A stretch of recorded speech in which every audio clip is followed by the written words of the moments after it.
What is up, my friends? Welcome back to the channel. In this video, we are going to crack open and dive into mileage, points, and traveling the world like an international superstar. I've got two people here that I think are the best people that we could be talking to. So let's dive into it.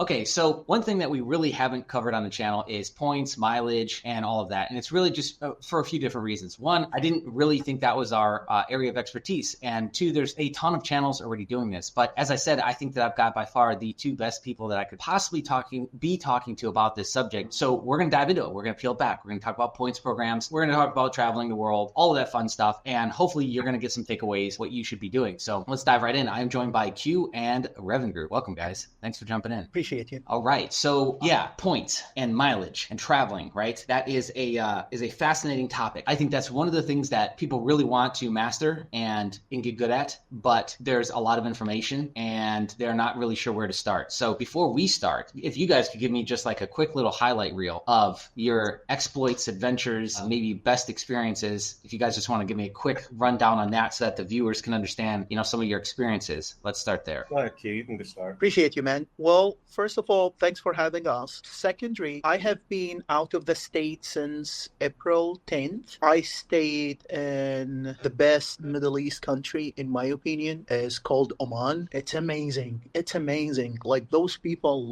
they are the best of the best. They keep their traditional. The country is very clean. You don't even imagine this is like a Gulf country because you cannot be a taxi driver if you are not an Omani citizen. And in those countries, to get the citizenships like Mission Impossible. The country has whatever you need. It has a history, has an amazing history of empire. It does have the hot weather and also a mountain up to 3,500 meters to 4,000 meters above the sea. So they have a green mountain. They have a sun mountain. It's just amazing. It's just amazing place to visit. If you ever plan to go to Middle East, this is the country to go. They have the hot weather. They have the cold weather. They have everything. And they have also a state called Salalah. It's just amazing. It's like a copy paste of Norway. Then I went to Dubai. I mean, many things about Dubai. I personally don't like Dubai. It's not the place to go. If you go to Abu Dhabi, if you go to Oman, but the service is there like Mission Impossible. I went to Dubai twice. I just was there 3 weeks ago. I had an accident. A guy hit me from the back. He's from South Africa, but he's a white dude. He reminded me of Elon Musk. And the police stopped. And he was like, man, you don't have to do this. You don't have to wait. Take your phone out. I took my phone out. He was uploaded the app. Take a picture. I took a picture. He was done. 24 hours later, you would receive the report. So when I called Avios, they were like, no, you wouldn't receive it because you put your American number. You was supposed to put an Emirati number. At that time, I only had an eSIM. So I emailed them. I swear to God, I emailed them I had very many questions and I put many PDF to verify who I was. They respond back to me within 7 minutes. I didn't know how they responded within 7 minutes. It took them more time to read and open all the PDF I sent. The service is there Mission Impossible. Then I stayed in Europe 88 days. Oh gosh, European countries is mess. I went to all European countries, but the main one I stayed and I went to France in the Olympic days. The first 5 days. Belgium is super expensive, super dirty, especially the French side. French as well. No, the French is it's really bad. If you need to go to Europe, the country you go to is always Norway.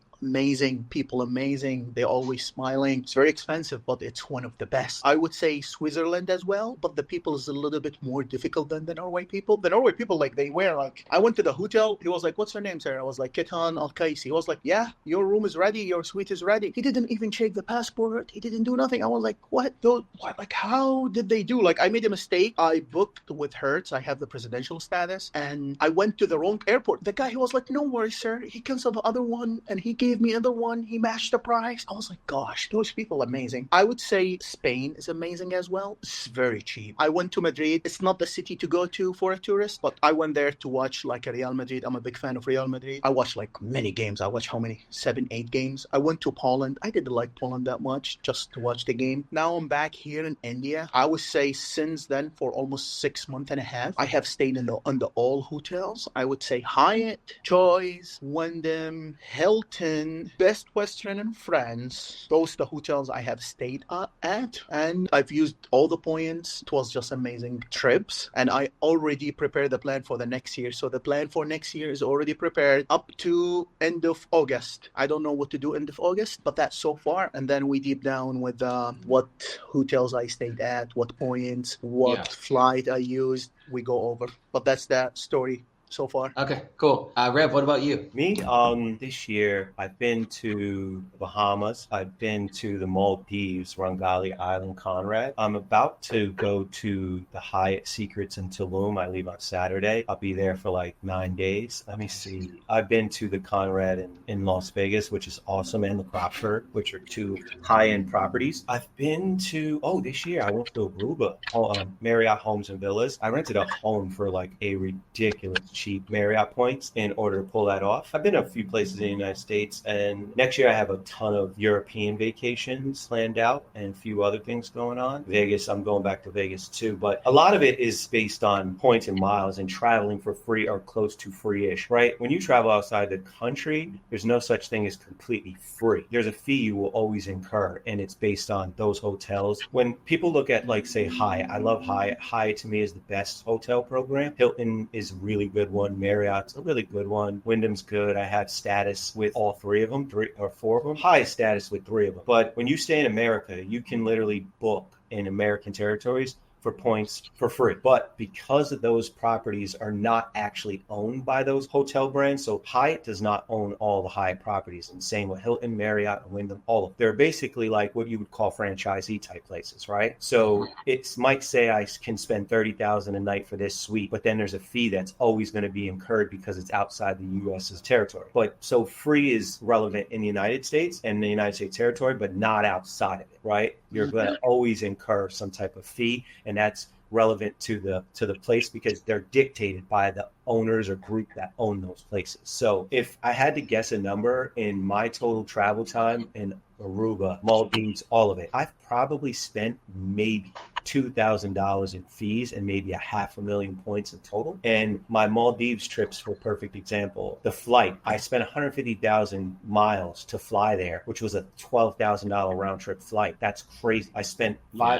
think it was like 500 and some change just in fees. That's it. For a flight that cost $12,000, I ended up spending $500 and some dollars. That's it, right? The benefit is that's wild. Yeah, I think that's what people are looking for. So, what are your guys' favorite programs and your current highest status within your favorite program? Go ahead, Q. Appreciate you, man. Well, I'm glad I have all the highest status in all programs. I cannot pick a favorite. Even I like Hyatt. I really do, especially with those milestones, like the one you can share and the one you can use, especially those milestones, like amazing perks to use. Like, for example, I'm going to Saudi Arabia to Mecca. I used like a suite upgrade. I booked 7 days. It's a 9,000 points a day for Hyatt Regency in Mecca. It's like 1 minute away from Mecca for 4 adults, and I get the kid, my little cousin. The day is supposed to be like the total for those 7 days is supposed to be $5,500. I spent nothing. I only spent like 9,000 times 7, whatever the total, 56,000 Hyatt points. I used the suite upgrade. I got the suite upgrade. I called Hyatt. I was like, hey, I'm just wondering if I can get my little cousin. She's 11 years old. They were like, no. I was like, God, I was not supposed to call them. Those people, they just gonna like a textbook the rules. Let me call the hotel. I called the hotel. She was like, yeah, no worries.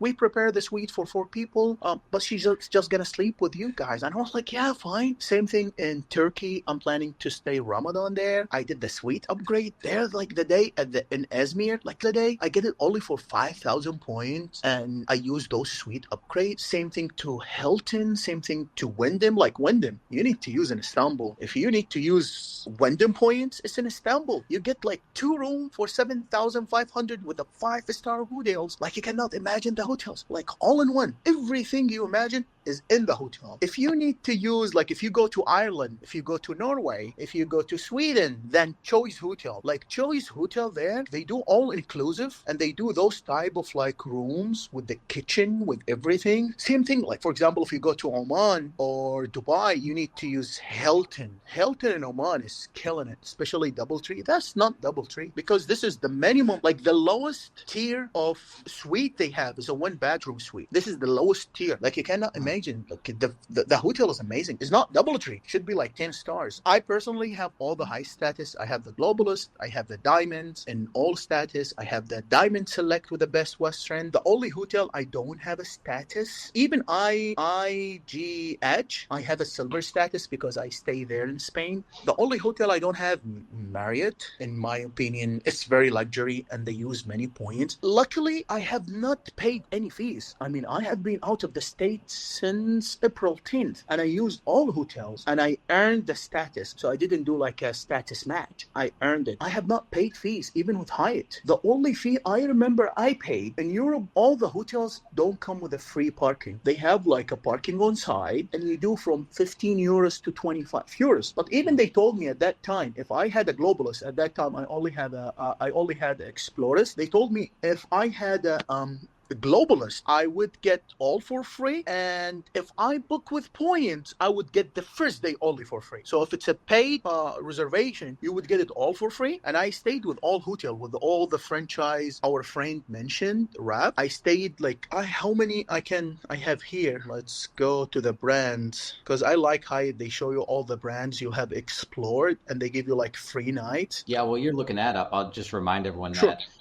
Q's, who we kind of covered on the diamond status, I think he ended up giving a bunch away for free to your family as you unlocked like matching statuses and additional status because of all the nights that you booked. I mean, since April, that's a long time. So it's like basically Correct. You could just do that. You could just do that one time a year, take like a 2-week trip or something. And if you do that Correct. trip correctly, you would set yourself up to basically bang through status that quickly and then just carry that over from year to year, right? So that would be Correct. an easy way to get started. But we'll talk more about that. The brands I have discovered with Hyatt this year: JDV, Hyatt Centric, Alila, Endes, Hyatt House, Hyatt Place, Park Hyatt, Grand Hyatt, and Captain. There is That's a a lot of brand Hyatts. called Captain. That's 10. I get 2 free nights. I mean, the milestones, so far I have scored 80.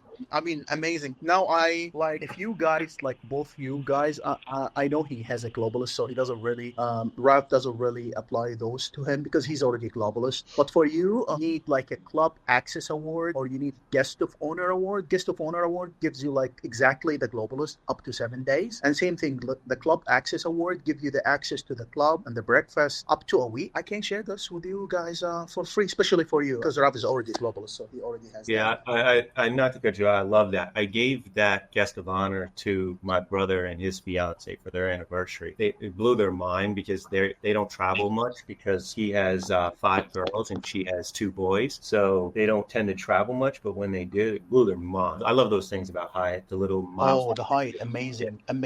Yeah, I'm seeing that in the Like, screenshots that you shared, the guest of honor to 7 yeah, days. I mean, if you need, I have 4 of those, each one up to a week. As I said, I'm not gonna use it. I'm already a Globalist. It's like Yeah, that's killer. Yeah, I'll take it. Yeah, I'll take it. just send me your email and that's it. I will send you one and I Sweet. will send you the Club Access Award so you can use each one a week, up to a week. Cool. So if I wear you, I Cool. will take a week. Yeah. For me But personally, I've never paid, just to mention for the fees, I've never paid the fees. And I went to many hotels. I don't know why Ralph paid. I'll tell you like this with Hilton, and this is one of the reasons why Globalist with Hyatt is my preferred, right? Hilton allows those individual entities, so that, like whether it's somewhere in the Maldives or somewhere wherever you're talking, allows those specific hotels or resorts to dictate that. They don't. Even Hyatt does do the same thing, brother. They don't box dictate. them as much. Like Hyatt tends to box them more when you're in Globalist. Hilton doesn't at all. They leave everything. It's one of the reasons why I like Hyatt free nights, right? Because you either going to have a 1 to 4 or a 1 to 7 category, right? I have 1 to 7 now. Yeah. I used 4, 1 to 4. I got 2, 3, the night 30 and the night 60. Yeah. No, sorry, the night 30. No, sorry, I got 4 total. 3 for category 1 to before. I use in Madrid. Hyatt Regency in Madrid is just unbelievable. And I still have 127. I probably use the 127 in Alila, either in Oman or in California. Yeah, no, I like Hyatt's better because they don't have the restrictions. Hilton, well, another thing that they do, I love Hilton and I love their properties. I love the Waldorfs around the world in particular. I love the Conrads around the world. I love them in the United States, but more so. But what Hilton does with their free night certificates is they allow the actual resort or hotel to dictate if that free night can be used in any room. So what will happen is on Hilton, it'll say premium or standard. It can only say standard. If it says anything else but standard, you are absolutely not going to be able to use that free night. But Hyatt does do the same. They only apply for standard suite. If you have the 7 category 7, you can go use it at any category 7. Like, I agree. You know what I mean? So with Hilton, it's a little bit more restrictive. It's why I choose global. Hilton free night, you can use it anywhere. I personally use it in that's yes, you can use it anywhere. You just can't use it in any room. It could be it's only the standard. It could be a regular room that looks exactly like a standard room, right? But if that hotel dictates it's a premium, then you're dead in the water. You absolutely can't use it, right? Okay. That's where I don't like the restrictiveness you can run into because they allow that brand. So I've seen it before where there's 2 exact same rooms. One has a partial ocean view, the other has a full ocean view, but they're the exact same room, same size, same everything. But that hotel dictated that one that's got the full ocean view is now a premium room. You cannot use it there. That is, I hate the restrictiveness of that. That's why you ended up with these fees, is what you're saying? Well, yeah. So again, that's all in resort based, right? With Hilton, they'll just allow them to go from 10 to 500, 800. There's too much allowed on the local level. I think Hilton only owns maybe 3% of all of their hotels that have their names attached to them. All hotels like light assets. That's the way how they run their business. Yeah. They are not heavy assets. They all very light assets. That's the way how they run the business. And in my opinion, if you go and just read the balance sheet for like those big hotels, especially Hilton, Hyatt, and Choice, you will see very light assets, and they just threw that asset on the big investor of real estate. Maybe Q, and he's been to more places than me because I don't tend to go to the Middle East. I've been there. It's not my choice of places to go overall, like not number 1 or number 2. But like in my travels, the one thing that I've realized between Hyatt, where I've gone, and Hilton is like, so let's take the top end properties, right? Hilton, let's take the Conrad. That is at the top with the Waldorf, and well, the Crockford I don't really count because there's only one, right? So, but Hilton, Waldorf, and Conrad. Like I can book a Conrad because I'll use an example of one I stayed at. I stayed at the Conrad Dubai. Beautiful from top to bottom. It is beautiful. Right? Everything about it, the suite, the whole shebang, beautiful. But on a base level, you'll pay less points with a Conrad outside of America than you will inside of America. So let's take Resort World. Resort World has Conrad, Crockford, and Hilton in it. That Conrad is beautiful. Do not get me wrong. The views are nowhere near on the level of Dubai, but it cost me more points if I wanted to use points for that, which those two, in my opinion, should be like, let's use a Hyatt example. Category 7, Category 6, right? If that was a thing. The Conrad in Vegas is a 6. The Conrad in Dubai is a 7, but yet I will spend less points for the Dubai Conrad than I will for the US Conrad. To me, that's a massive shift. I get why they do it. And I remember speaking to the manager at one of the places, and their whole thing is to draw in Western money, right? So yeah, it makes sense. This one cost me 60 and it's better night, but this one might cost me 70, but it's not quite as good. I get it, right? It costs more to operate a hotel in the United States just in general. The land they're on is just astronomical, right? And so it is what it is, but that's what you'll typically run into. Have you run into that in a lot of those, like those Middle Eastern places with Hyatt and stuff of that nature? To be honest with you, I only stayed in Middle East like for 2 months and a half of like more than 7 months. Okay. So it's only Dubai and Oman, and those places like they are like top notch. They are like the U.S. system exactly. Like they just copy paste what we do in the U.S. and they do it there. But I be honest with you, I have realized one thing since I was a kid. It's the status are important, but the diamonds you have in your personality and in your heart, at your character and in your heart, can earn you everything anywhere, especially like overseas. In all countries, people don't get used to tip the worker, don't get used to smile to the worker, don't get used to say thank you and hold and be polite like we do in the US. People get charged, but if you travel, you will see the rudeness overseas. You would say, wow, what we have in the US, we call them right or left. No. Those people are like piece of cake when you compare them with overseas. So like, for example, now here in India, I've been in India for exactly 12 to 13 days. I'm not sure exactly. I stayed 10 days in Park Hyatt. Oh, actually 14 days. Yeah, 14, 15 days. I stayed 10 days in Park of Hyatt, and I'm staying here 4 days in Wyndham. From the first night at Park of Hyatt, I arrived at 4 a.m. They immediately get me the upgrade Park Suite, not because this was available. No, it was not available. It's just the way how you handle the issue. They costed me like double price. The mistake was not their mistake. It was a Hyatt. They was supposed to apply the suite upgrade, but in fact, they just changed the price to double. They fixed the problem. They get me the room. They get me the breakfast. Same thing here in Wyndham. In Wyndham, by the way, both in India, I used like money, real money. I didn't use points because not expensive. Like Park of Hyatt, $80 a night. Here, the Wyndham, I get the suite. The suite is supposed to be 1,000 in their current currency. It's like 11,000. I don't know how much is it, but we can Google it. I only paid like 3,300. It's hard to get out money of the Indian people, but if you just tip them, if you just smile to them, if you just be nice and polite, trust me, they will get you upgraded with no question. So it's like the suite I'm at the right moment is a huge suite, huge. Like this is the biggest suite I have ever been in. It's $130 a night. I only paid like $35 a day. So smile and good personality goes a long way, is what you're saying. 100%. And tip, a little bit money. Tip. Like when you not a go lot. $1, $2, $3 is more than enough for them. I might video the Tulum thing because we usually do some type of things, right? I already have a phenomenal suite there, which was super duper cheap comparable. I can do my suite now if you want to, guys. Actually, if you guys want to, maybe we'll add it as B-roll into the video. Yeah, I can do it when I get there and send you the video. I'll send you the video. I can get the suite. I'm in an amazing suite right now. I they even get me a fridge. I was like, this fridge, it doesn't really cold. He was like, sir, no problem. He get me a big fridge. He like, what do you want more? Like, he's what? Anything you imagine, he bring it to you. I 100% agree with him. Like, I've been to places, had a really good suite and or room or whatever, and when you're outside the country, I definitely agree. Those type of things go a lot further.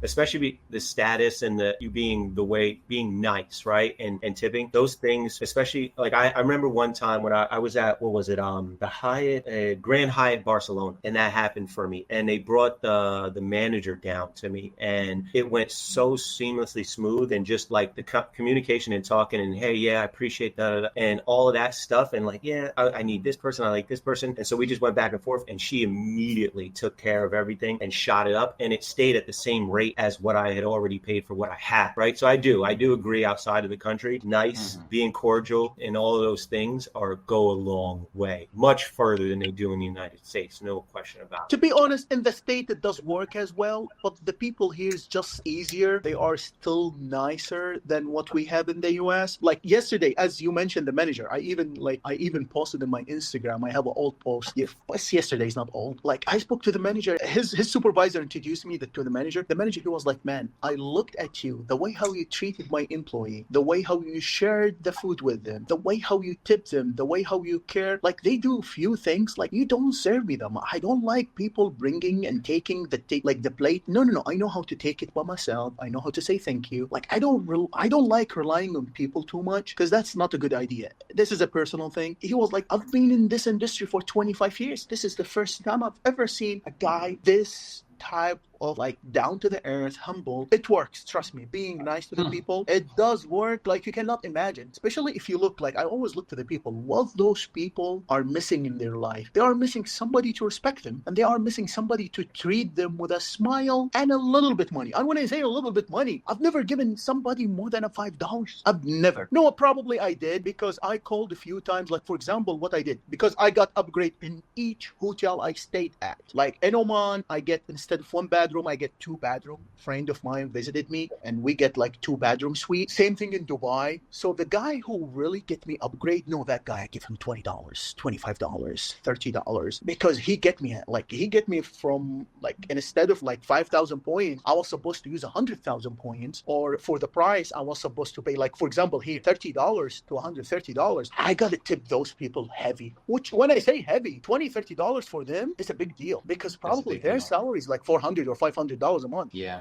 You know, a smile and a positive attitude doesn't really cost you anything extra, you know, and it does go a long way. I know it's kind of cliche to say, and, you know, most people in America already understand that, but hopefully you guys viewing this video now are starting to realize why I grabbed these two guys is because we've got the guy that spent the last 8 months, you know, mastering the Middle East, Europe, and then we got, you know, Rev, who's the Caribbean master, you know, everything tropical, you know, Mexico, etc.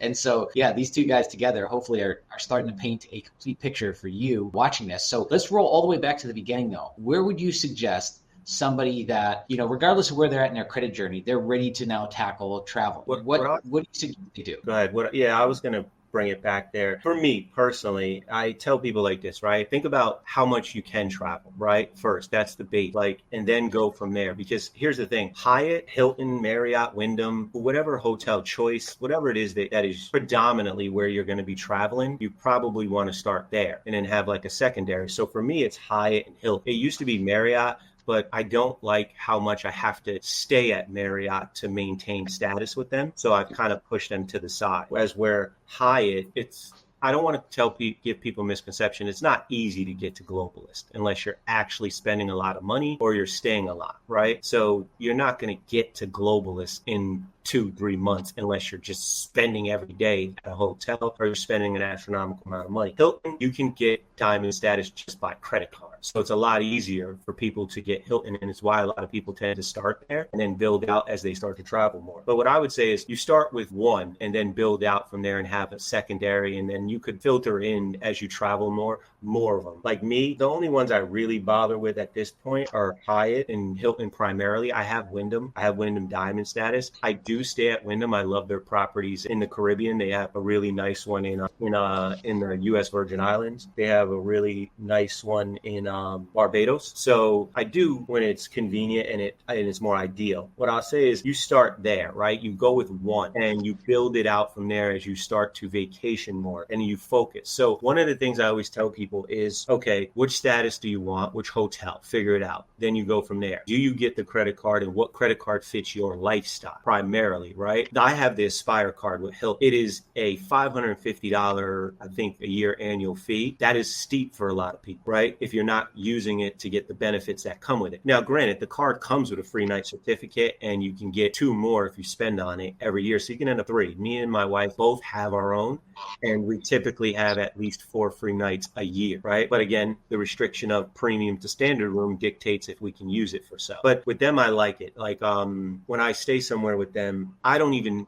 they'll tell you check-in is upgrade time. That's never happened to me. It's always happened before I got there. That's one thing that I like. It happens before I ever even get there. So I might book XYZ room, and the next thing I know, I get an email that says, hey, you have been upgraded to XYZ suite or whatever, right? I've never ran into it in my days yet, knock on wood, where I've actually been upgraded when I got there. Hyatt's a little different. That is primarily, in my experience, been when I got there, right? It's not a bad thing because I know I have the potential, but it is what it is. So stick with one, get a card that's attached to that brand that fits your lifestyle. 0 annual fees, they're out there. Low annual fees, which you call so let's say an S-tier credit card for Hilton would be the Spire, right? Hyatt, I don't really classify them like that because they only have a couple, and then they have the business one, right? They have the $95 annual fee one, then they have the business one, which is $199. I have that, but those things fit my lifestyle, right? So I have them because I can afford to pay for those annual fees because of the benefits I'm getting by traveling what I do. And so I think that's a good base that anybody listening to this video, find a brand that works for you that you like, because you can get Hyatt Globalist but not like Hyatt properties, and what's the point? You could get Hilton Diamond and not like Hilton properties or properties where you travel, and then what's the point? You don't have any benefit because you're not going to really use it.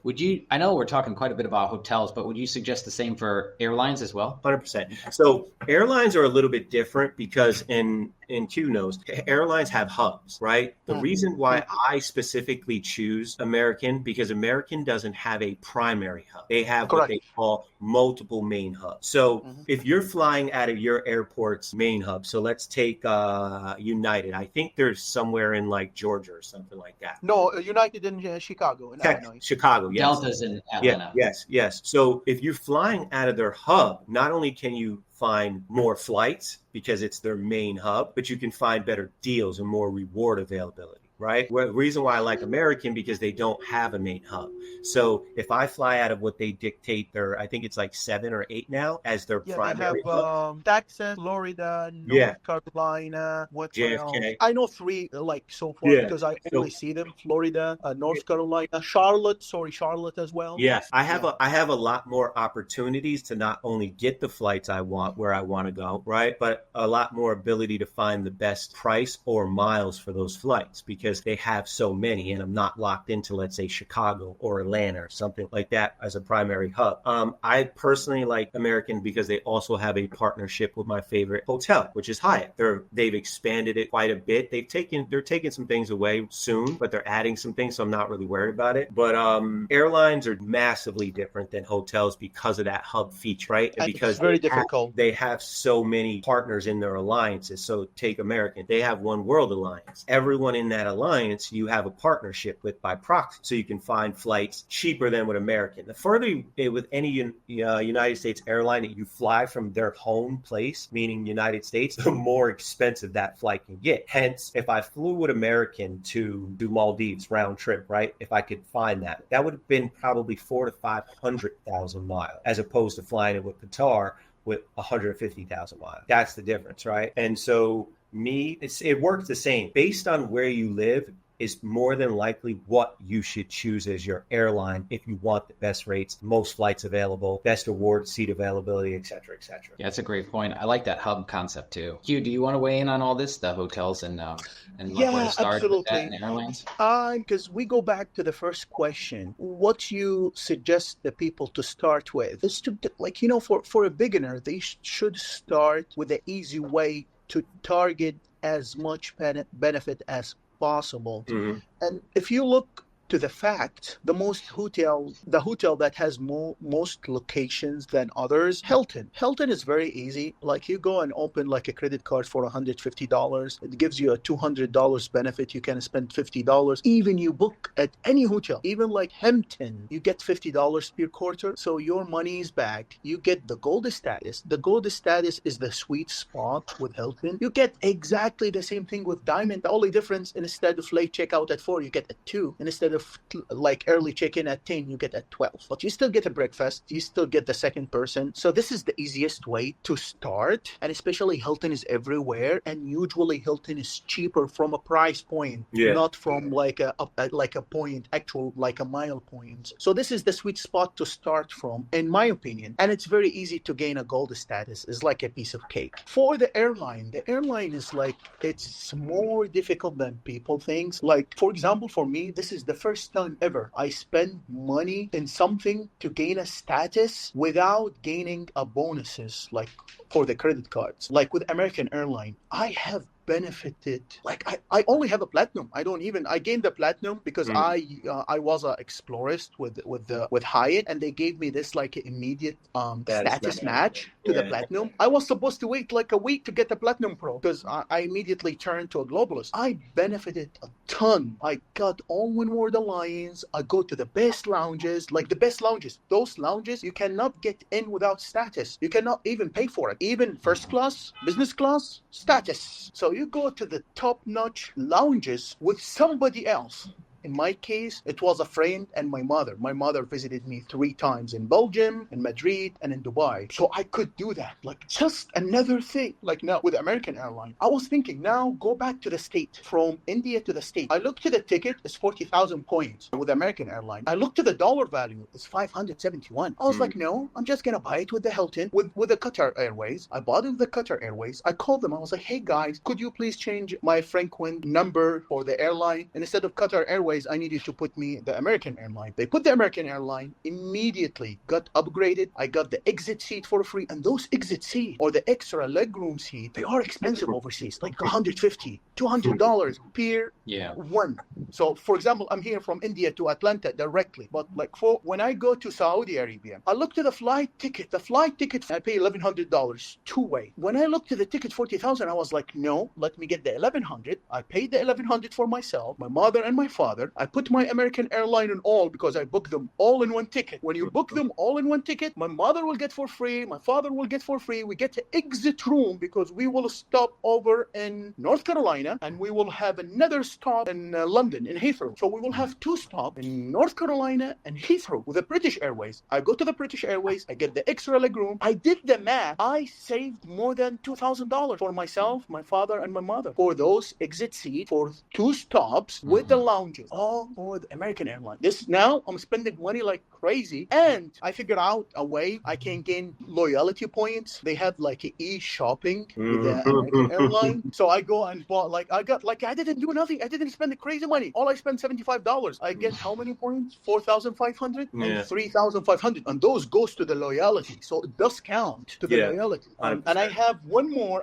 I still have two more. I have the Blue Apron, Green Chef, those food delivery companies. So if I do 4, I will get 20,000. So I might reach the Platinum Pro status. So you need to organize that. The airline is difficult, but American Airline is easy to do this status match or to get to spend money. But if you do the game with the e-shopping and you master it, and it's cheap, it will cost me less than $200. I will gain probably more than 20,000 points because they have an offer right now. I can gain 500 with American Airlines with the points. So airline, I would say difficult for the beginner. I suggest them to just go to the Kayak website or Priceline and get the cheapest and don't care about it. For me, I need to get the best seat. It's like he mentioned, I get a ticket from Heathrow to Atlanta with the Virgin Atlantic, 9 hours and a half for 35,000 points, Virgin Atlantic, and 450 pounds for a ticket that goes for $11,000. I'm going to see if I can bring this down to a simplistic thing, right? I agree with you. With me, I'm an American Airlines Executive Plat. The only status above me is Concierge Key, but you have to get invited by American for that, and I don't plan to fly that much to get to that level, but they don't have much over me. I have, between my American Airlines Executive Platinum status and my American Airlines Executive MasterCard, I gap to them anyway. All the benefits that they have, my card adds those in, so I gap to what the extra benefits they have. That is not unobtainable for most people. Executive Platinum, in my opinion, I don't think people should aspire to that, to just try to get to it just to get to it, right? Platinum is more than enough for... Platinum is more than enough.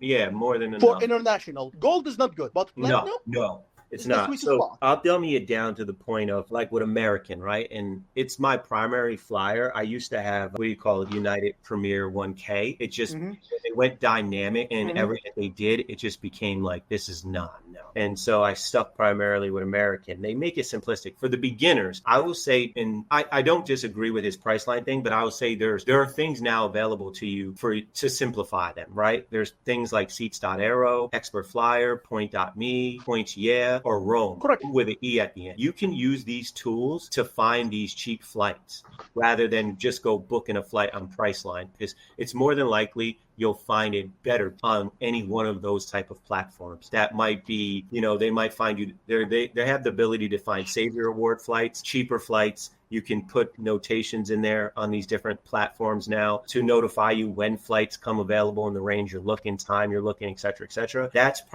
Those are really good beginner tools to find these unicorn type flights that people like myself or Q or people who travel like us can easily go find themselves, right? I still 100% agree.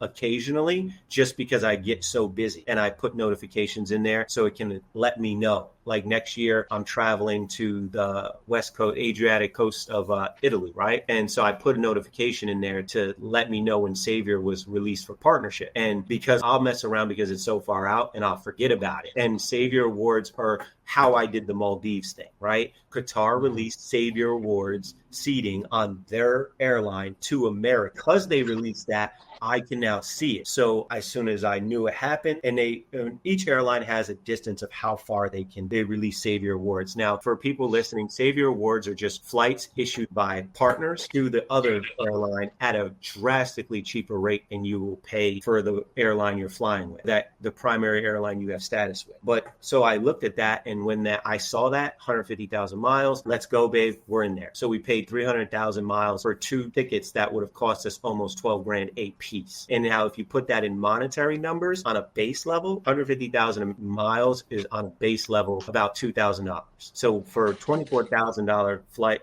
tickets, we spent $4,000, but not physically spent it, the equivalent in miles, right? So when he mentioned something with American, and what I do agree, for the beginner person, right? The e-shopping and Simply Miles, they have networks built in, so then you can go shopping at places you would normally shop, Walmart, whatever it is, right? And if you're going there, you can simply shop there through like e-shopping, or use a benefit from Simply Miles and make those purchases online, go pick them up or have them delivered to you, and then earn exponentially amount of miles for stuff you were already going to do anyway. So like us, we'll take us for example. We just recently ordered a bunch of stuff from Walmart. I think it cost $400, right? They had a 2 times miles at Walmart. Now, if I went to Walmart, I was just going to spend $400. I would have got the points and miles associated with the credit card I used. That would have been the end of it. But because I used the credit card I was gonna, and on top of the e-shopping, I ended up with an additional 850 miles. And because of my status as executive platinum, I not only get the miles, but I get a bonus on top of it, right? So with American, they add percentage to everything you buy. So I think gold is like 10% or 5% or something like that. Platinum's like 10 or 15. Platinum Pro, I think, is 30, if I'm not mistaken. So the 850 miles times 30 would have been a number of like around 1,200, right? Give or take 1,100 some change. And I like that he mentioned that, because it's not a secret anymore, but it was an unknown secret for quite some time, that American Airlines has multiple shopping portals or multiple shopping networks you can shop to and earn status easily for the stuff you were already doing. And they do offers. Like, for example, now they are running an offers till the holiday, like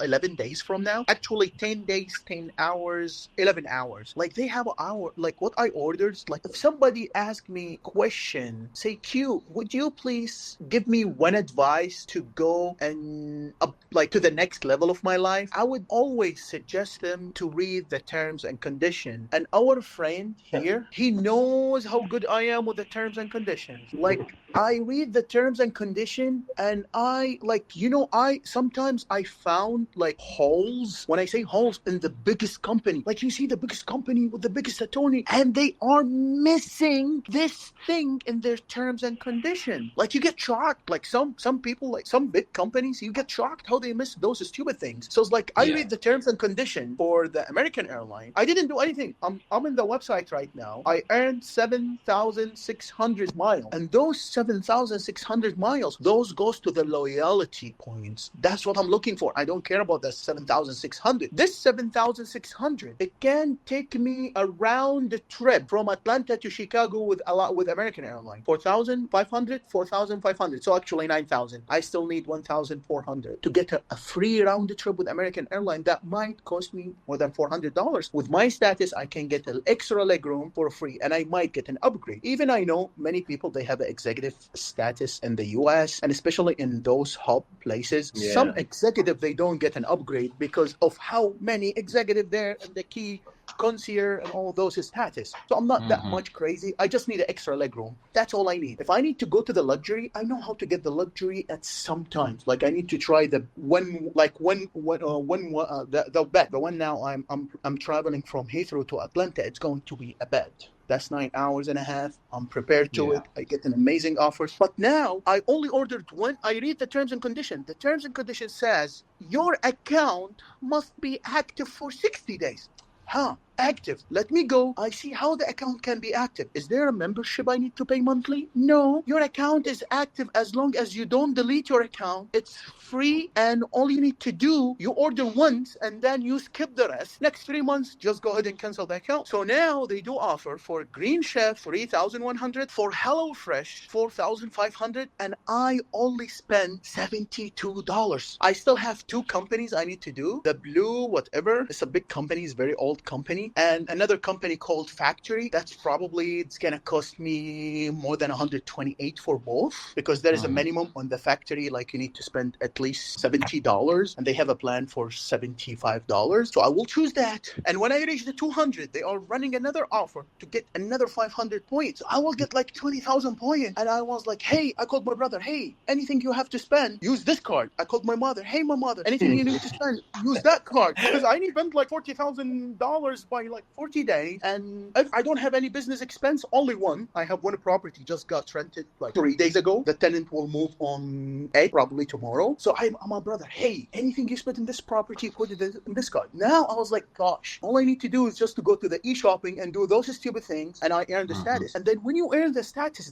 goes to all people. So I was a little bit confused. My mother had a 63,000 with American Airlines. I have like almost 200,000. So I didn't want to give my points to my mother because she already has a points, but I need her to get the extra legroom and to get the lounge. So I was like, what to do? And then I called American Airlines. I was like, hey guys, if I book a flight on my mother points, will I get the same benefit if my name there? They were like, yeah, just make sure to add your account number there, the American Airline account number there, and you will get the same benefits. So I was like, yes. I went to mine. I booked from Atlanta to Istanbul. Yeah.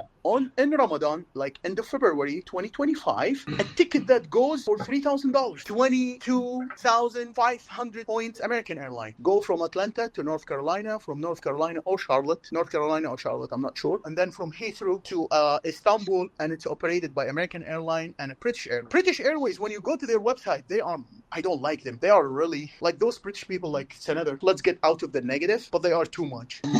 Yeah, they are too much. I called them. I was like, hey guys, all the rules are locked. They were no, sir, not locked. We just keep them for the status people. I was like, gosh, yes, please do that. I did the math that I and mother, we supposed to spend more than $10,000. It only costed us 105,000 American Airline for a round trip, and a fees. I don't know how much the fees. Probably like less than 200 for each, or 230 for each, and that's it. So sometimes you need to choose the sweet spot. The sweet spot with American Airline, if you are traveling overseas, Platinum is perfect. It gives you the Sapphire status, and this Sapphire status, it will give you additional 15 kilo, which like almost 35 pounds or more. It gives you access to all the lounge, yourself and somebody else, and that's it. So always go with the sweet spot. Like for example, I love Hyatt. Ralph loves Hyatt, but Hyatt doesn't have a sweet spot. Hyatt globalist or not? If you're not a globalist, you're worth nothing. Yeah, no, I mean, like I said, I mean, he's pumping American Airlines, and I don't disagree with him. The status is key, right? Like status is super important with anything you're doing because it gives you benefits. If you're just flying and don't have status, it's not comprehensible. If you're staying at hotels and you don't have status, it's not comprehensible. For me, it's to tell people there are all of these tools out here to help you get to that level, right? And the thing that he mentioned about like loyalty, right? This is one of the main reasons why I also love American is the one airline in America that didn't go to dynamic price, right? Or dynamic award setup. So what happens with them is your status and everything you're getting is based on loyalty point, right? And so as you buy stuff based on your status and you fly wherever you fly, whether it's e-shopping, whether it's Simply Miles, whether it's hotels, or whether it's flights, whatever it is, your credit card with American Airlines, you're building loyalty points. And as you build those loyalty points, you obtain statuses. So like gold is at 50, where I'm at is 200,000 loyalty points. And yes, someone like him on a flight with me, if we were both waiting for upgrades, he'd be below me. And I like that feature because it gives me benefit to all of the things I've accomplished, right? They don't take that away from me. But this is only in the States. Yeah. That's what I'm talking about. So yes. If we were flying Atlanta to Chicago and we're on that standby for upgrade, he would be below me just based on status. If we had the same status, then he would have to have more loyalty points than me in order to be above me on that list, right? It's one of the things why I like and what me and my missus do. And it's always great to have a player too, which I have, which is super beneficial that you both are working towards the same goals, the same loyalty et cetera, et cetera. And I've currently this year, like American Airlines loyalty calculation goes till February 28th. I currently have almost 700,000 loyalty. So it's very rare that I'm ever going to run into someone who has upgrade ability over me. It'll happen. And you get the milestones as well. I hear their milestones are the best. 100%. And so, yes, I mean, outside of the country, yes, he's right. That doesn't come into play as I'm flying out of the country with other airlines. Do I get the status accorded to me? So like, let's take One World, right? What is it? Emerald. I have One World highest status because I have American highest status, right? It goes hand in hand. Is it the same? No, not quite the same, but very good. But I love their lounges tenfold better than I love our lounge. Like the lounges outside our lounges is very good. Are tenfold better, right? So if you have, let's say I'm flying through Heathrow with a layover to Doha, for instance, right? Or something to that effect. And I got a 2-3 hour layover in Heathrow, which is very weird. But let's just use that as an example. They have really good lounges, but not on the level of, let's say, Middle East. I've been to a couple of those Middle East lounges, and they're phenomenal. Matter of fact, I posted one of I think it was Emirates over there. Ahlan. They have a lounges called Ahlan. Yes, it is beautiful, right? We have some really good lounges in America and really good benefits in those lounges. The closest we get are lounges like American Airlines flagship, right? And there's only but a few of them. They're building 3 more right now as we speak, but there's only like 3 of them that currently exist. Have you ever tried the Virgin Atlantic lounge in Heathrow? No. This is the best. This is the best lounge worldwide. Like what they do, the type of luxuries, like they have a barcode. You scan the barcode and you order whatever food you want on the menu. Comes to you. So there is a addicted server only to you. Or that service will come to you and you order whatever you want. That is the one you need to go with. It comes only with a status or with the business class, or they call it upper class. Like the ticket I have, upper class. You've never been to the flagship then, because they have that. They have the flagship lounge, which you cannot access by status, right? You have by to have credit card. You cannot access even by credit cards? No, you have to have flagship first with American Airlines in order to access. Even this executive credit card with American Airlines? Nope. Okay. I have all of that. So you're talking to someone who has executive platinum status with American Airlines and the executive MasterCard. That card and my status does not get me in that flagship lounge. It has flagship lounge and flagship dining. So you have real food meals for you, and you have the same thing. You scan it, you order it, and they bring it to you. So yes, they have that here. It's very few. Like I said, there's only 3 flagship lounges and dining in America in total. They're building 3 more, 25. You know, I trust you because you have the first-hand experience. I've never been in one of those, but I read one article where mentioned the Admiral Club are in some places are way better than flagship. Is that correct or not? Well, I've only been in one of them, right? And so there would be no need for me to go to all 3. I would have to be specifically flying through those areas in order. I'm not going to go out of my way in order to check them out. All right, so there's 2 components to flagship. There's the flagship lounge and the flagship dining. It's a mad facility when you walk into it because it's so big. And so you have flagship dining, which has the feature that you were just talking about Virgin, and then the flagship lounge, which has like beds, like bed lounge places for you to go to sleep. It's crazy. Yeah, that's in Qatar.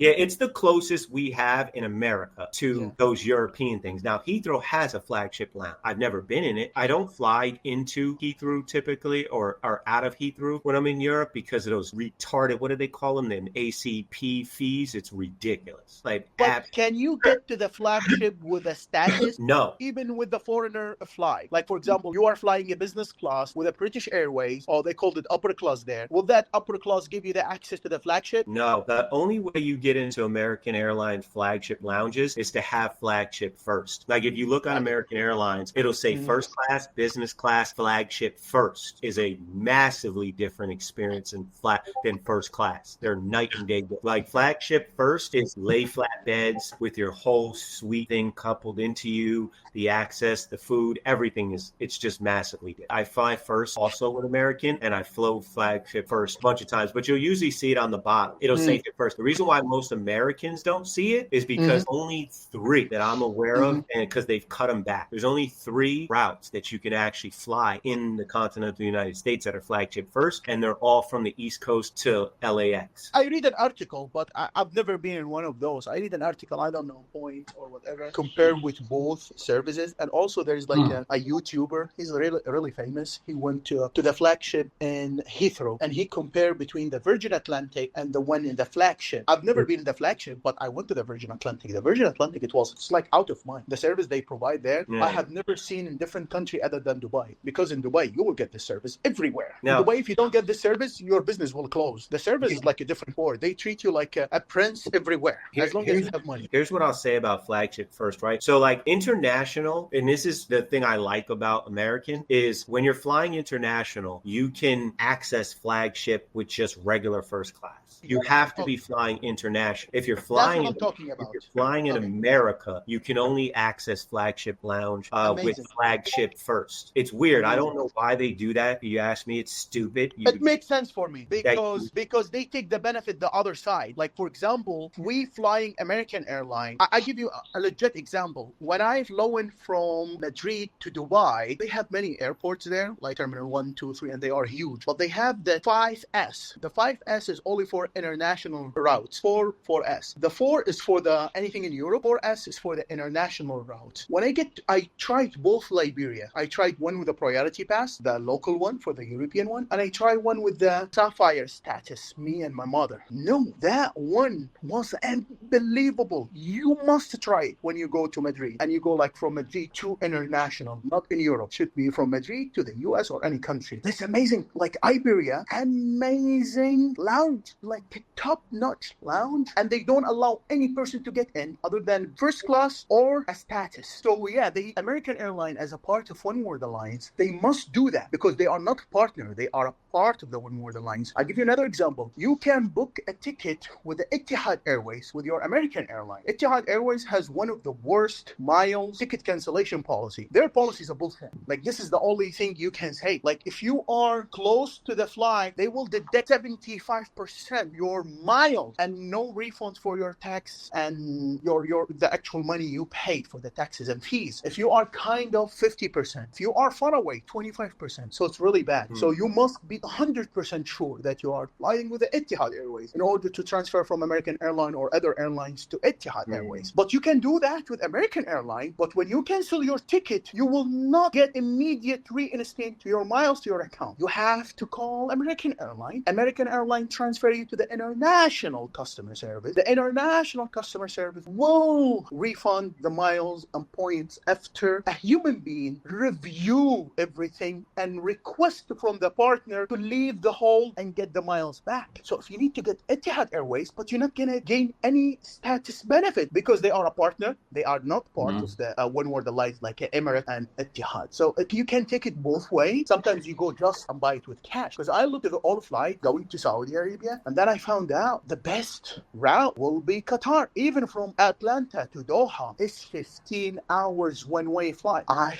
don't like doing it, especially with two elderly people. I'm both retired. I'm both like almost 70. I have no other options other than get the extra legroom, extra seat, and get this lounge for them. I might not even go to the lounge for the first flight. I go to the lounge in Doha, 6 hours. That's fine. We stay in the lounge. But like when we go from Atlanta, I'm not going to go to the lounge. I'm just going to go directly 4 hours prior to the flight with my luggage. So yeah, for the access to the international routes, this is why I'm asking you. Because now when I have this upper class, I have access to the flagship and I have access to the Virgin Atlantic. And the interesting point, I can use both of them within the 4 hours rule. There is no 4 hours rules if you have the upper class. Like for example, if you have a business class and you get to the lounge, you can get to the lounge at like how many hours? You can stay to the lounge up to 6 a.m. flight and next day. So for example, you can go to the lounge at 6 a.m., 6:01 today, and you can stay in the lounge 24 hours till the next day before 6 a.m. as long as it's before 6 a.m. So if you are traveling with no luggage, this is the best thing to do. You don't need to go to the hotel. You don't need to go nothing. They have all the services there. Somebody will wake you up. Somebody will prepare the food for you. Somebody will prepare the shower for you. Somebody will prepare everything you need. You have it there. So if you get that benefit, American Airlines has to give this benefit back to the partners. So yes, I can use the flagship if I have upper class or I'll have a status. Yeah, if you're flying international and you have status, like so obviously you would have to be like One World because that's their partner. That's their partners. Yeah, the lowest is the Sapphire. Flying someone in there, yes, you can access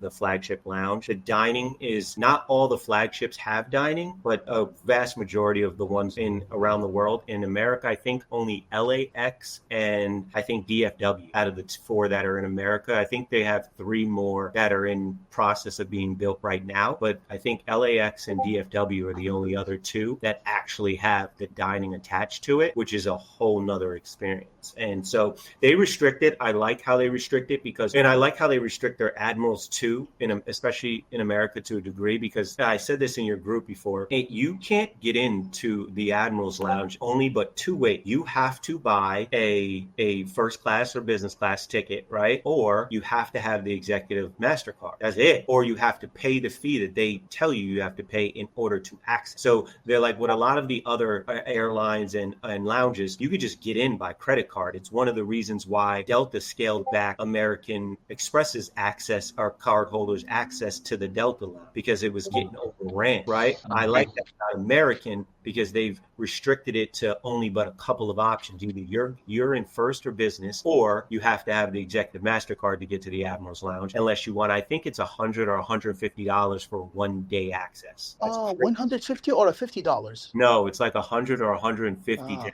access an Admiral Lounge for the day. Interesting. And that's just at the airport of leave. It's not at the airport to get the credit card is better. Yeah, the credit card will give it to you by itself, right? Yeah. You don't have to have a first class ticket if you have the card. But again, like I stated earlier, the card has like a $550 annual fee. So you have to judge that's beneficial to you. It's worth it. If you are traveling in those hub cities, it does worth to have the card, because the card will give you more. Listen, the card is a force multiplier for me, right? I have executive platinum status. So just off of that alone, I'm ending up with, I think it's 13 miles per dollar spent, period. Exactly. Just at by itself. The card on the back end adds 4 more. So every time I buy something like a flight or anything with American, I'm ending up with 17 miles per dollar. That is a force multiplier on a whole nother level. My recent stay with Park of Hyatt had an offer to get like a double point. So I did the math. I was supposed to get only 5%, but no, I get 5% and I get another 5% to double the points, and I get additional 3% for the globalist, being a globalist, and I used my American Airline credit card. I get 1% American Airline cashback plus 1% goes to the loyalty. So the 1% goes to the cashback, to the miles, and 1% goes to the loyalty. When I did the math, it's a 15% bag, and those 15%, Hyatt and American Airline, I was like, yes, this is how it should be. I love that partnership. It's unfortunate that they're ending because Hyatt, to me, and it's not always works out that way for other people. It depends on your travel and stuff of that nature. But Hyatt and American are the two most valuable miles and points hotel to the airline brand, right? And so I love that aspect. That's unfortunate they're getting rid of it, to where, let's say I fly somewhere 1,000 and it costs $1,000. I'll end up with 1,000 Hyatt points on top of whatever I'm getting for paying for that American Airline ticket. That's ending in December. That's unfortunate. Unfortunately. And it works the opposite way. So if I spend $1,000 at a Hyatt hotel, I'm getting the same on the back end towards American Airlines, right? It's unfortunate. It's how I've built up the massive pile of points I have with both of them to a degree. Obviously, I have multiple businesses, and I have a business credit card that I spend quite a lot on the business things. With Hyatt and American, I also have the same. I have the executive MasterCard, and I have the business card also, and I use that for business and spend quite a bit on that. And so it's one of the reasons why I have so many loyalty points. I do the same thing. I have the American Airline Platinum Personal and Business, and I have the MileUp, and I'm looking to open the Executive. So far, I have 7 Citi card banks. And I hear that all those cards can be downgraded to the Citi Custom. So if one day I need just to go do all cash back, I will have like all those Citi Custom, and will put me on top of my expenses. I don't know when that day will be, because I don't think I'm a cashback person. I have and many other credit cards. But a question I have for you. I looked to the new terms and condition between American Airline and Hyatt for the next year, and the new upgrade they did, which in my opinion, downgrade, not upgrade. They, for the first milestone, for the 29th and 30 night, they have an option where you can choose the seat, not the seat upgrade, but the seat American airline, like American airline seat. When you use that seat for the American airline, will that give you a preferred seat or an extra legroom seat? Well, here's the thing, and this is what I'll tell people, right? It's been a long time since I've ever had to pay attention to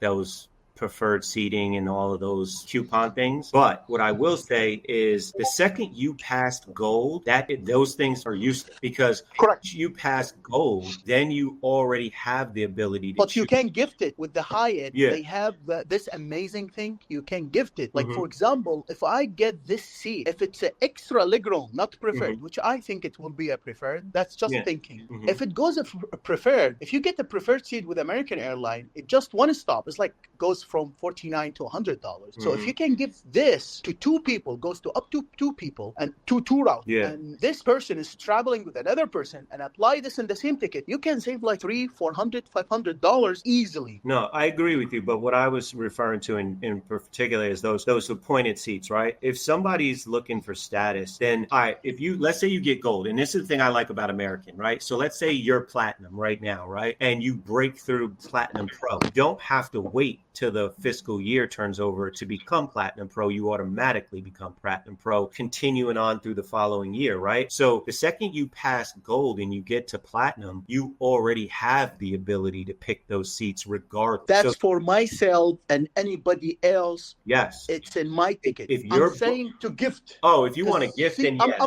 I'm reaching that level. I'm now, not now. I have been like almost for more than a year, reaching the level that I gift my friends and family. So like I give diamond with Hilton. I give gold with Hilton. I do the same thing with Wyndham. I give gold every year. I try to find a spot that I can give to the people to use it, and I'm not losing nothing. For someone like you, that's a unique thing. Yes, I don't think that there'll be the mass amount of people that will be gifting like that. I agree. So yes, what you're saying is correct. For the regular person listening to this video, those things will become moot. So you'll get that initial benefit of those four preferred seats that you get to pick for free, which would cost you $50, $60, $80, $100, whatever it is.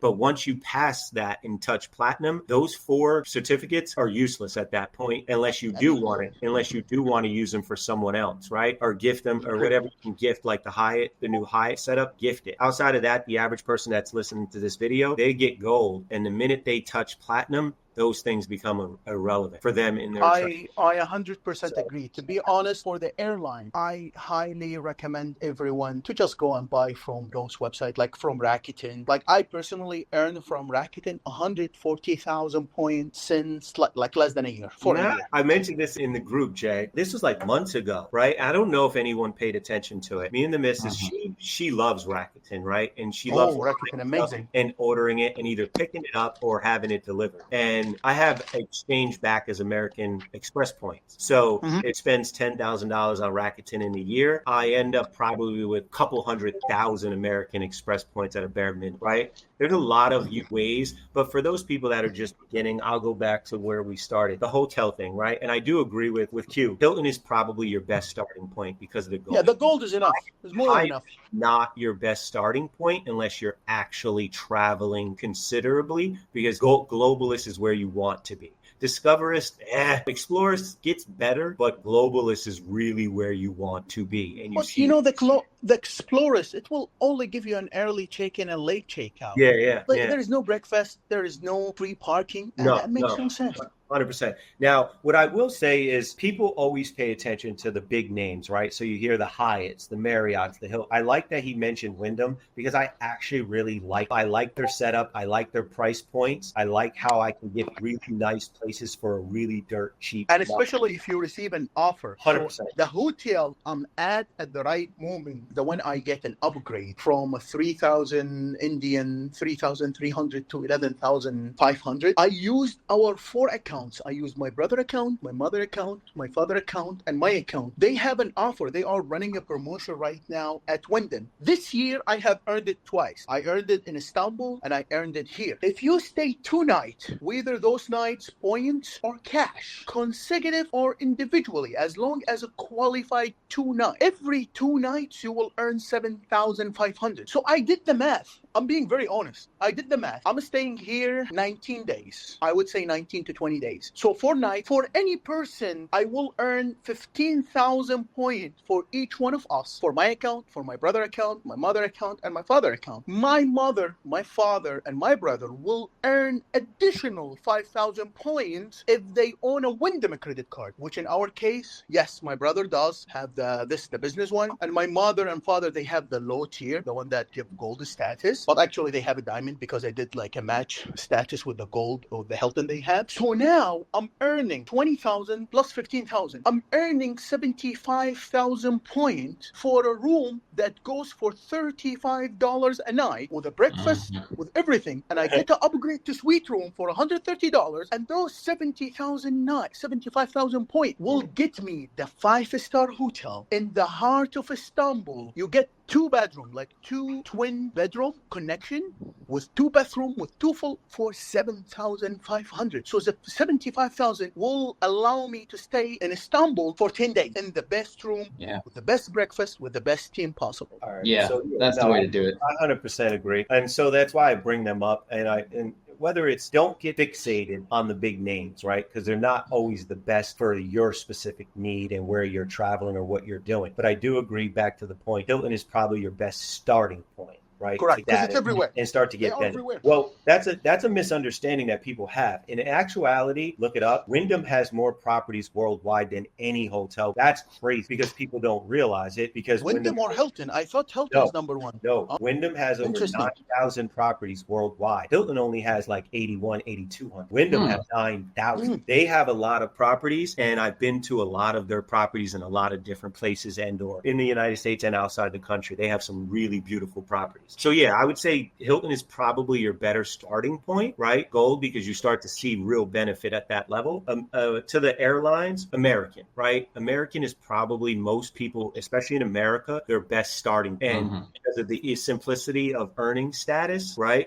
Or the straightforward point to it, and the ability, because the hub thing we mentioned earlier, they don't have a primary hub. So you're going to have more optionality to you around them. Yeah, you correct. They are 8,000 and 9,000 with Wyndham. That's impressive. Yeah. And because I didn't think about it that way, because if you read, like, this is out of our topic. Yeah. Choice Hotel was very close to buy all Wyndham. Like a couple of months ago, they were very close to buy all Wyndham hotels. I've been traveling like this, I talked to Jay about this for over a decade. Like, it's a long time of cultivation and what works for me in particular and what's out there, right? And so as time has moved on and airlines have adapted, hotels have expanded, it's become easier for someone like me. So a new person, yes, Hilton Gold, start there and work your way, figure out the nuances of it. American is probably most people in America's best starting point. Go from there. Those things that I mentioned, like Rome spelled with an E at the end of it, seats.aero,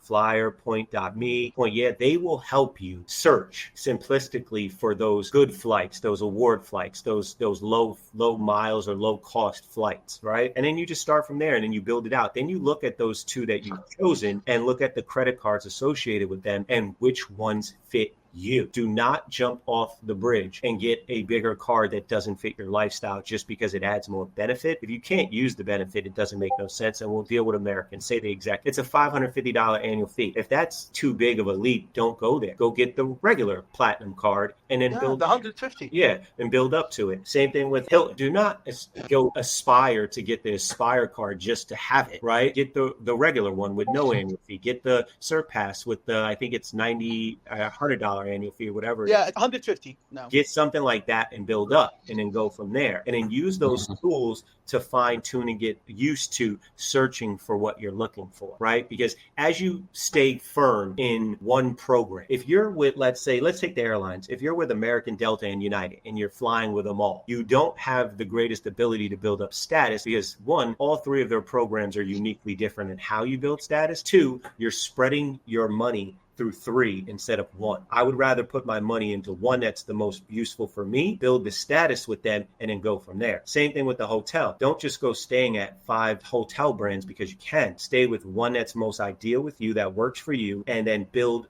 from there, get the status, see what you like about it, and then build out from there. Now, Hilton and Globalist or Hilton and Hyatt are mine, but they're not necessarily going to be yours, Jay, or Q's, or someone else listening to this video, but they're mine. Right. And I've built my world around them, and Wyndham and others are in there just in case. But again, you're talking over a decade of doing this. American Airlines is my primary. Will I fly with another airline if I see it's, I'll give you an example. Last year I went to Vegas. I couldn't, at the time I wanted to go get a straight flight from New York. I live in New York to Vegas. It pissed me off. So I called American up and they were like, nope, there's not a capability, not possible. So I flew a different airline to get out there because they had a straight flight there. There are those unique situations where you have to be liable to move, right? But primarily you stick with one and build that status, whether it's a hotel or an airline, and watch the points and miles rack up and watch your understanding on how these things move, get deeper. And then you should sit there and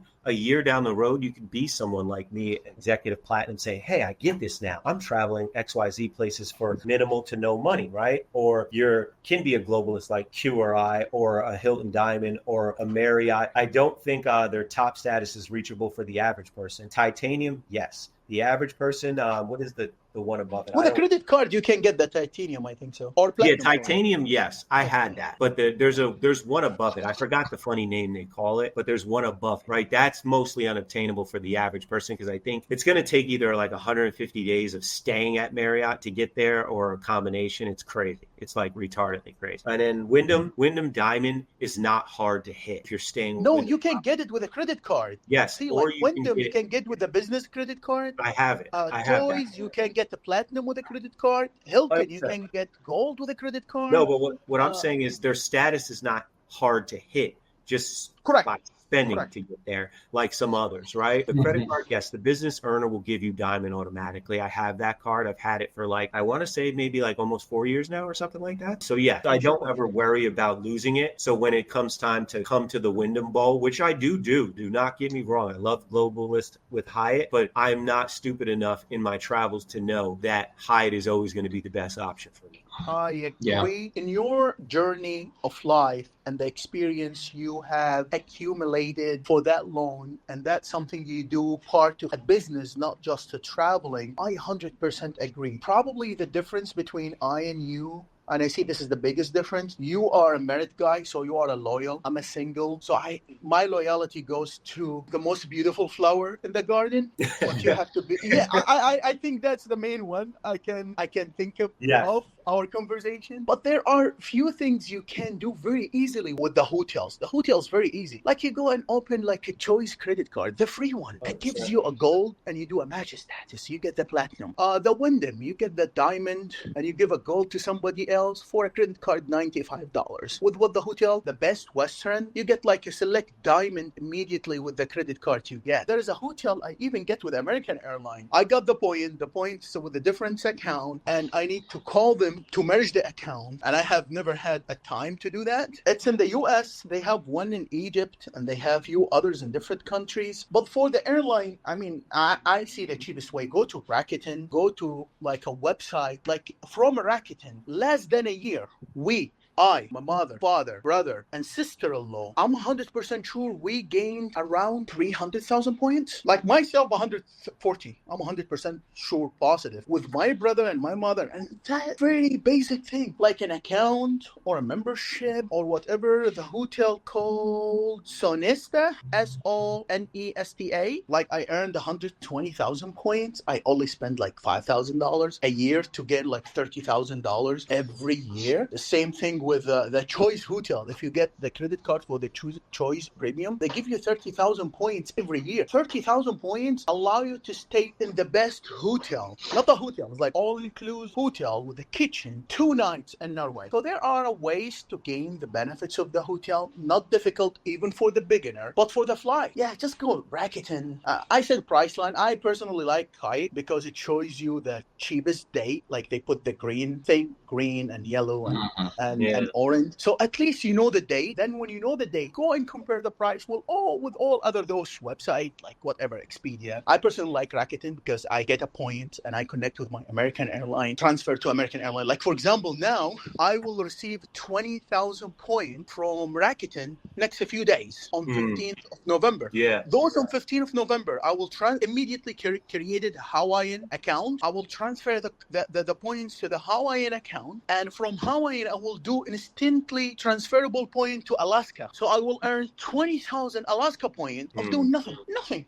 Those are super crazy nuance pieces, right? He does it, I do it. I understand what he's talking about. I love the Hawaiian Alaska merger thing because I like both their airlines in general, and it gives, because they have a partnership with American, it makes it even greater so for me, right? I agree. Great benefits. And actually, when you book Alaska through American airline, it's like 60% cheaper. 100%. So it's like, if you book Alaska, if you book American airline directly, 10,000 points. But if you book through Alaska, and it's same flight, it's American airline, 4,500 points. I was like, 100%. God. Like we're going to Hawaii next year, and that's the setup, right? But those are things that you learn along the way of how to leverage status with one to the next. And those are what he's talking about is what we talked about earlier, reward availability, right? So Alaska, Hawaii, whatever releases that. And then that becomes it because they have the partnership in that alliance. I love that setup. I love all the things. But again, it's to the point for the person that's beginning, I would say don't limit your range, right? Figure out what fits you. And I agree with him on that. The Wyndham aspect. I love Wyndham. I don't knock Wyndham at all, and you shouldn't either. I have that business card, and if that's the route you go, it is actually a phenomenal card. It doesn't get as much use because I have, in my businesses, I have better cards suited for what I'm doing, but it does have it's like 8 times points at Wyndham. It's like 5. Yeah, it goes to up to 12 or 16. It's an amazing card. Yeah, it's like crazy. It's a super built card. The only negative that I would say about the Wyndham business card that gives you diamond status with them is that it's Barclays that underwrite. And if anyone in credit space knows, Barclays is not an easy bank to get credit cards from. They're not Chase. They're not American Express. They hard pull you for everything. So it's not a super easy card to get, but it's not hard. If you have a decent profile, you can, in a decent business, whether it's a sole prop or not, you can get that card. You can. But for the beginner, that's going to be like a piece of cake for them to get approved with Barclays. Well, I mean, again, it really comes down to profile because there's people in Jay's group that tried and have gotten denied for it, that have okay profiles. Yeah. Barclays is a very strict underwriting bank, and people don't realize it because it's not an American bank. It is a UK. I tried them with my sister-in-law. They get her approved for $1,000, but again, she get like 80,000 American Airlines for just making like $1 McDonald's, $2 McDonald's purchases. That's the problem right there. Like that's another problem people see, and I've seen it a million times over. With if your profile isn't like, again, we'll go back to an old video like myself or GW's. I don't know all the details about yours, but I know some from having listened to you. If you don't have one of those bulletproof type of long stretched out profiles, say 5, 6, 7+ years at a bare minimum, you're probably going to end up with that $1,000 limit with Barclays, especially without no previous relationship with them, right? They're just very strict underwriting. But it's a great card, don't get me wrong, and it marries well with Wyndham properties and everything else. It has a bunch of multipliers built into it. It's pretty solid card. But again, to bring this all back into a bow, I think again, it's find the ones that work for you, whether it's the airline or whether it's the hotel, right? And that are ideal for what you're trying to accomplish, whether you're just starting out travel, whether you're in the middle of trying to figure out how to travel better, whether you're on the back end and you're paying all this money to travel and didn't realize these things existed. Find the airline and the hotel that works for you and where you're at in that journey, and find the credit cards that match up and that are the most beneficial to where you're at in your journey financially and travel-wise. And some people should take advantage of their work. If they are traveling from state to state or overseas many times a year as a part of their job or part of their duty, those people must obtain a credit card, must be loyal to one company because the benefit you will gain is unbelievable. Like unbelievable. Like if you just go with a like American airline and Hyatt, and your company will pay for that service. And if you are opening a credit card and the company allow you to use your personal credit card or your business credit card, and they give you this compensation back as long as you show them the receipt, that's a free things to gain. So for those people who do this part of their job duty, must listen to this advice. And in my opinion, it's must, it's not even should, because you're doing it. If you're doing it and somebody else is paying for it, this is the paradigm. 100%. Yeah. Again, for me, the point for me jumping on again, obviously when you and I were talking in group, I was like, he travels very similar to me. He seems like he's probably at the point of where I was. Maybe, I don't know. You travel a little bit differently. I'm not so big on Middle East, but I do places over there. I've been to Turkey. I've been to Dubai. But remember, like this is like I'm 36 years old. The first time I have ever visited an Arab countries as an Arab, because my blood's an Arab. I'm still an Arab American, and I speak Arabic fluently, even that difficult to gain. Because like the last time I visited an Arab country when I was 6 years old. Now is the time to go back to check those countries, and especially Turkey. Turkey till like 2022 was like an amazing country to go and visit. Now it's super expensive, but at least in my case, if I don't pay for the hotels, if I don't pay for the flight, I'm in a point. Now I have gained a friendship. Like I have a friends. They are like brothers in each country I have visited. One or two.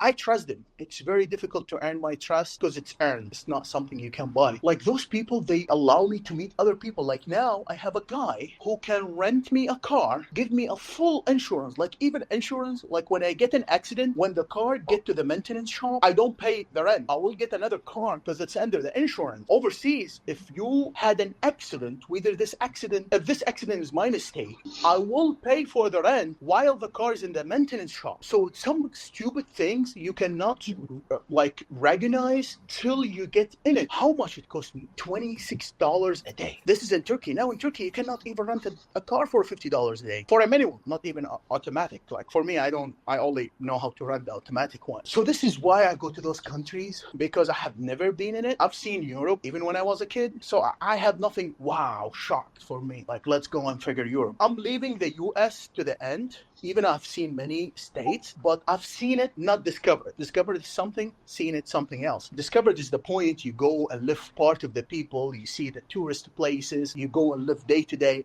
I'm living into the retirement time. Like when I get retired, that's what I do. I will go and discover the 50 states in the US plus Washington, D.C. This is why I'm taking advantage of those countries to see, like India. I've never thought a damn in my brain that I will visit India. But I was in Dubai, I looked to fly with the Emirates airline. By the way, Emirates is an amazing flight. Like the most basic ticket, you get the best seat. How? I don't know. Qatar Airways, their seat is not good. It's very slim and very crowded. But Emirates, unbelievable. The space they have between a seat and another seat, even on the best basic economy, it's amazing. And cheap ticket, like $220 for a flight, 4 hours and a half, direct from Dubai to here, Chennai in India. It's just discover. I need to discover. I need to see the people. So I have a difference, but I go from a hotel to hotel. Like for example, when I was in Paris, I spent the first week of the Olympic. The rate of the hotels were on fire. We get like a hotel 3 stars in the heart of Paris, the city center, what they called it, the Best Western. I booked like with cash. Costed us around like $700, $800 for the 7 nights. It was like a little bit more than $100 a day, even 700 something. I got the points back, like 20% cash back. Plus when we went there, the air condition was not working for the first night. Even the weather was amazing. So a second day, a manager gave us 2 rooms, one for myself and one for my friend, for the bad experience we had on the first day. So sometimes the loyalty and sometimes optionality you have, but does save you too much money. If you go to Norway, if you stay in those hotels, they are very expensive. But if you go to Choice Hotel, either you use money or you use points. It's like as cheap as dirt. Same thing if you do, like for example in Europe, Hyatt, it does cost you like as cheap as there from 3,500 to 5,000, 6,000 points. Same thing in Dubai, in Oman. You do the Hilton. And for example, in India, you do Hyatt and you do Wyndham. In Turkey, you do Wyndham, you do Hyatt, you do. So you got to choose whatever you want. For me, it's like I don't have loyalty to one company. I see they are all fighting for my money, so I will give them all the opportunity. And each country I go, I know which one to go. Like for example, now, because I don't know, I have around, I would say like 35,000 points for each account with Wells Fargo, my account, my brother account, mother and father, and those like transferable to Choice 1x2. So actually now Choice, they just changed the rules that you can book more than 100 days. So you can book up to a year, 365 days, 66 days actually they do it. Same thing, they changed the rule with Virgin Atlantic. They changed it to the dynamic rules. But their dynamic rules is better than the dynamic rules with Delta, because Delta is expensive. But with the Virgin Atlantic, you get stupid expensive and stupid cheap. So you get the upper class for 350,000 points, and you get a ticket for 35,000 to 350,000. You get a ticket for economy from Heathrow to Atlanta, Georgia, 9 hours and a half for 7,500 points for economy. And a business can go for 35,000 and can go up to 350,000. So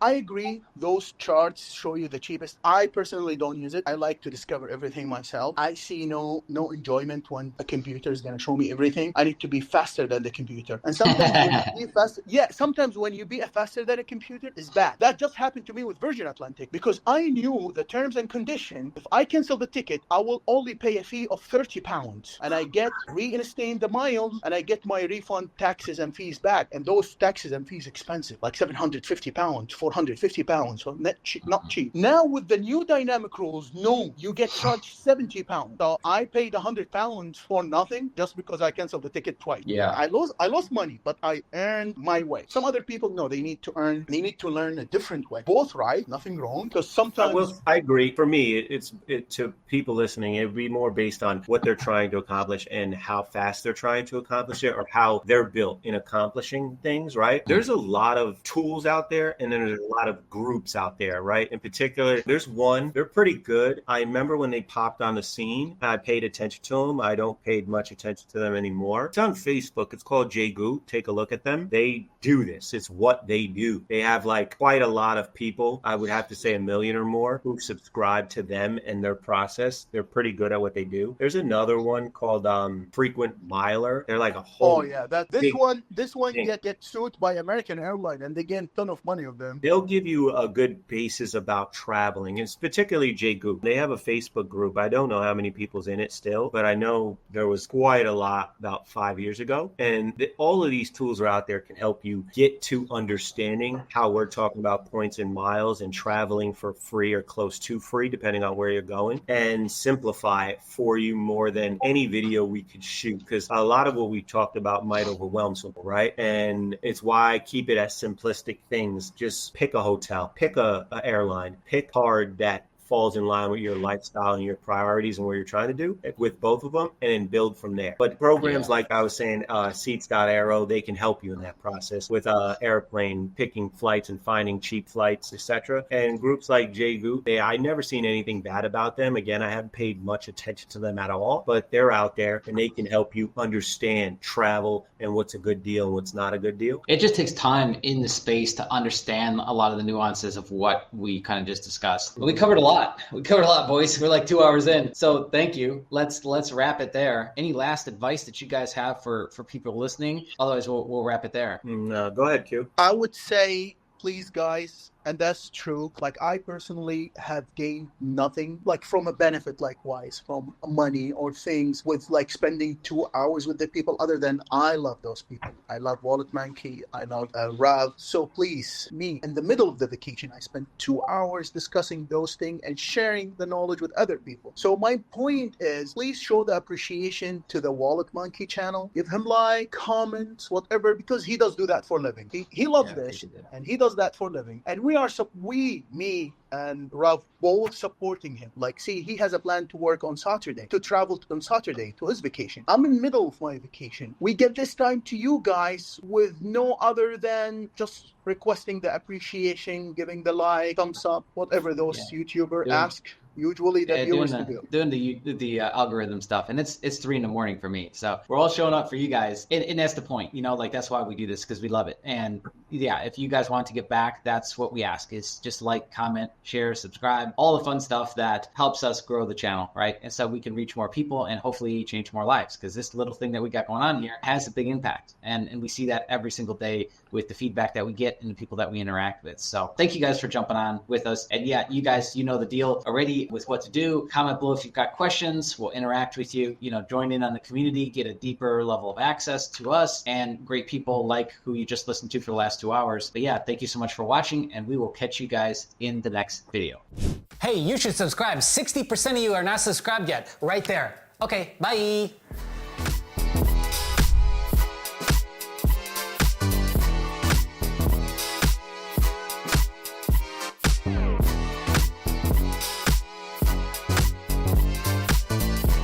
Wild monkey!